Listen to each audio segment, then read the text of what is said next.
Hello! Welcome back to another episode of the Chill Out podcast.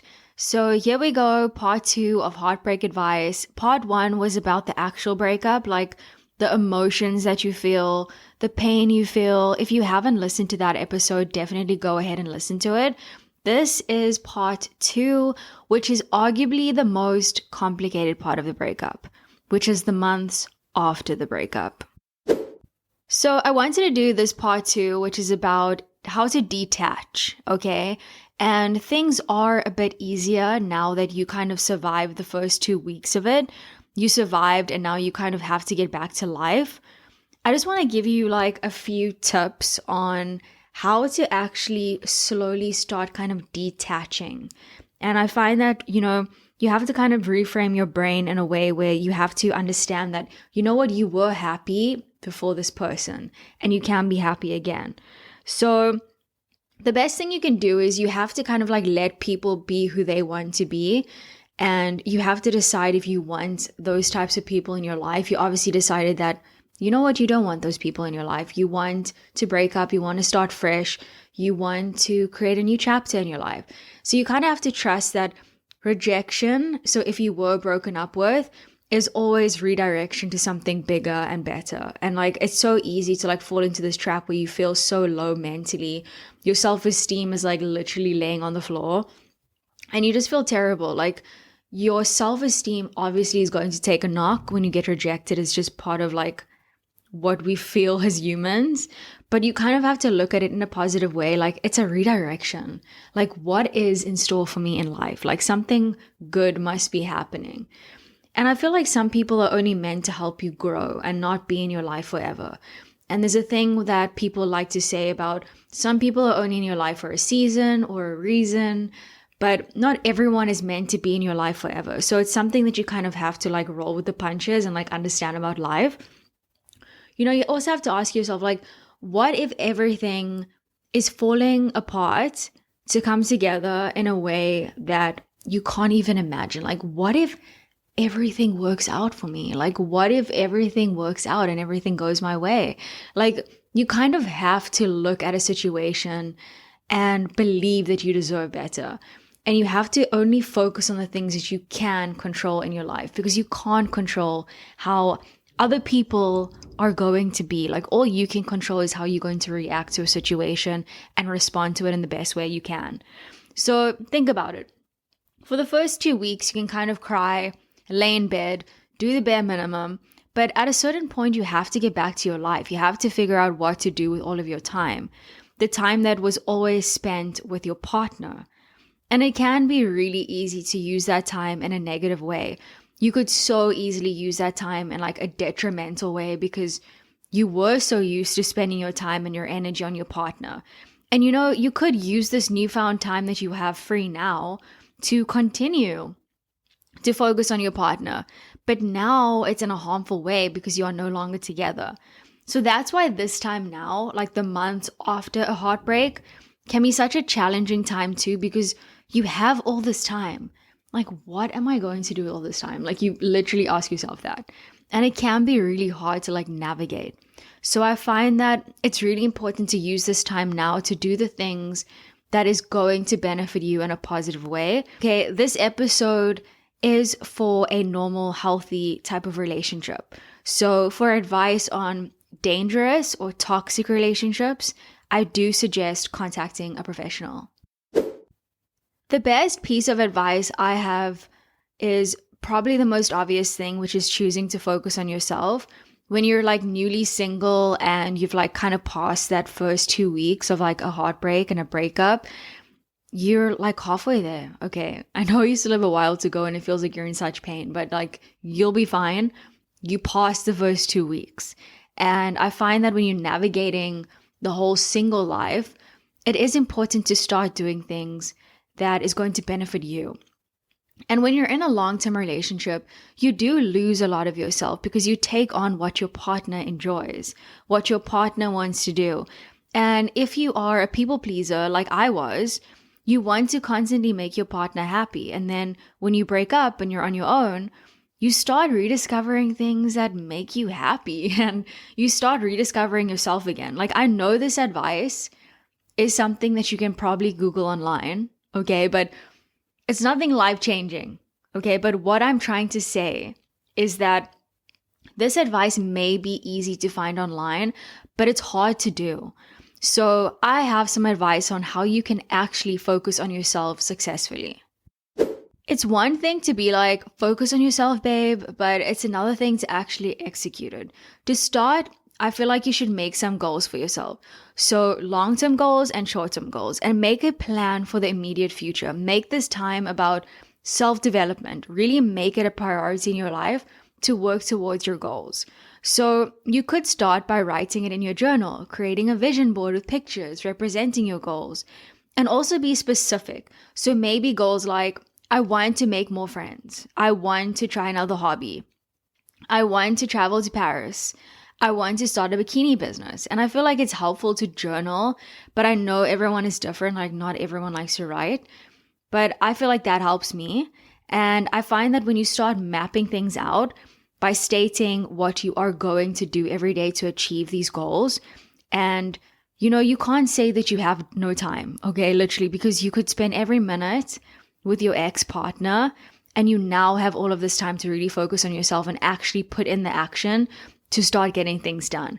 Plus, it's a great distraction. It's something productive you are doing for yourself.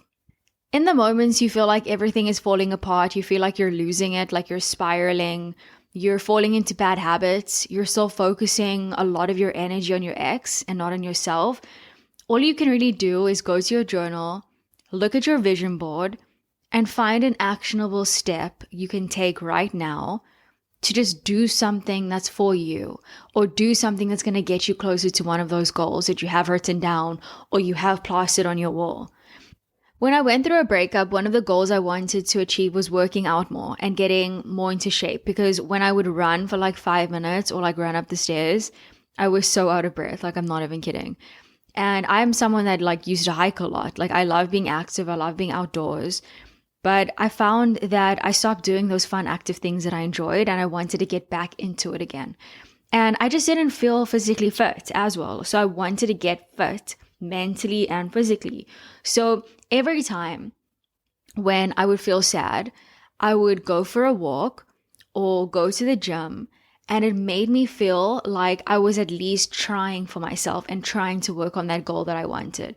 And I was able to use it as a tool.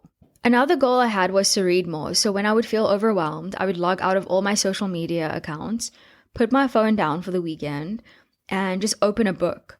Even being social was a goal that I had right after a breakup. So when I would feel like I was spiraling or like super sad, I would text a friend and be like, hey, do you want to grab a coffee tomorrow? There is something so powerful about having goals. It helps you to stay on track. It helps you to focus on yourself without trying too hard. I think another great thing to do is try and make your goals an escape for you every time your mind wanders. Like during heartbreak, there are going to be so many moments when your mind wanders and you start thinking about your ex and you start thinking about, what are they doing? Who are they with? And that's like totally normal.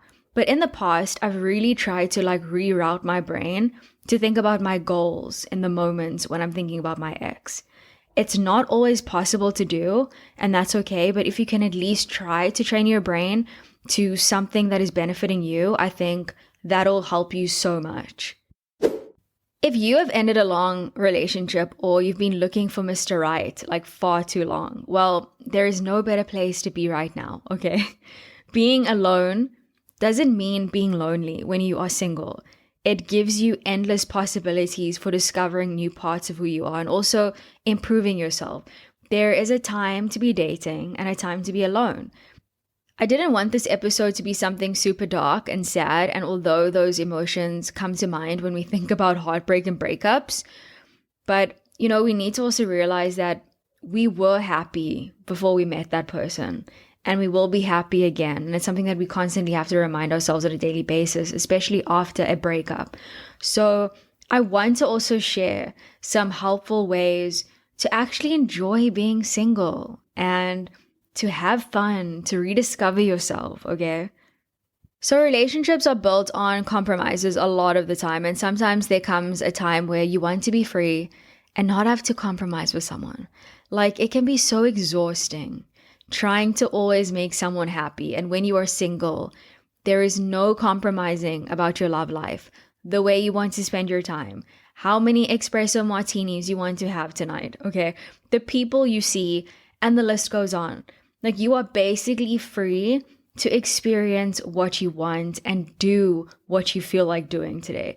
So maybe you want to have a beach date in Llandudno and then grab a pizza at Mantra Cafe or take a drive to Camps Bay and get an iced coffee on the beach. You can literally do that. And your plans don't need to revolve around someone else. Like I remember this one time when I was with this guy and we were all going out with these friends. And I was like, this is very early on in my 20s and in my working career, but I was honestly so naive and I can't believe I let this guy treat me like this. But I remember we were going out like somewhere in town, like with his friends. And I came out and I was wearing like a really nice crop top, lacy vibe, but it wasn't like distasteful or anything like that. Like it was something that I felt sexy in and I was comfortable wearing.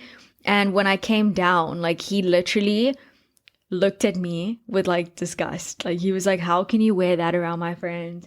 Like all of these types of things. He made me feel so bad about myself. He like basically was telling me what to wear. And he was not happy that I was wearing a revealing top, which by the way was not even distasteful at all. Like I felt really confident in it and everyone else seemed to like it as well. And he literally ignored me for the entire night while we were out. And his friend actually had to like be by my side and make sure that I'm okay and all of that type of like boyfriend type stuff. And just like thinking back to that moment now, I'm like, oh my gosh, like those types of relationships are just way too much work. Like no one should make you feel like that ever. Like you can spend the weekend laying in bed all day and watching reality TV or your favorite movies on the couch and then taking a drive to get ice cream or watch the sunset at the beach. Why? Because you want to, okay? Like the world is your oyster. You can do whatever you want when you're single. It's like, hey, what do I feel like doing today? Like, do I feel like laying in bed all day? Do I feel like going out to the beach? Yes. So your freedom is like such a beautiful thing, okay? So enjoy it. Now is also the time to fill up your passport. Sometimes when you go through like a really tough heartbreak and everything reminds you of them and your mind is like constantly focused on them, it's hard to breathe sometimes. It's hard to function. And I feel like if traveling is something you can't afford right now, why not save up some money every month? That could also be another goal like added to your list. But basically, sometimes changing your environment can be such a beautiful thing. And I feel like by seeing the world, it not only opens up your mind, it makes you more self-reliant and strong, but it also gives you some perspective. Like there are so many other people out there that it kind of makes you feel like, okay, cool, things will be okay. You don't need to confine yourself to this current space that you're mentally in. Like things will be okay. And dwelling on the past does not make space for the future.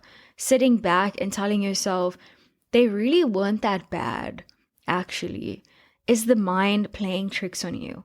If that happens, text a friend or go for a drive, like snap yourself out of it. I personally encourage you to find the courage within yourself to move on, to travel, focus on your goals, romanticize your life again, do cool stuff, okay? And let whoever comes into your life come and go, because you are strong enough to stand on your own and you won't settle for less, because you get people for a reason or a season, and everything is meant to teach us something about ourselves. It's really hard, and like I totally get it. Like heartbreak and breakups and all of those types of things that come to the heart, like it sucks. And when I had a really bad heartbreak, there were days when I literally didn't want to leave my room. I didn't want to do anything. I was so unhappy. I felt like I was in so much pain. But then the sun comes out again and you start putting one foot in front of the other. And all you can literally do and control is just being a good person, focusing on creating that life that you've always wanted and really focus your energy on that. So thank you guys so much for listening to this week's episode. I love hanging out with you. I really hope you enjoyed this week's episode. I hope you enjoyed this little series that I did. It was really fun, and I enjoyed sharing some of my own personal experiences and the things that have helped me. So definitely follow the podcast on Spotify, hit that subscribe button on Apple, do all of those good things. I also have a book. It's called Bright Days Ahead, which is available on Amazon. And I have a YouTube channel, new videos every Monday. So check that out. I love you. Okay, have an amazing week, and I'll see you guys next week. Ciao.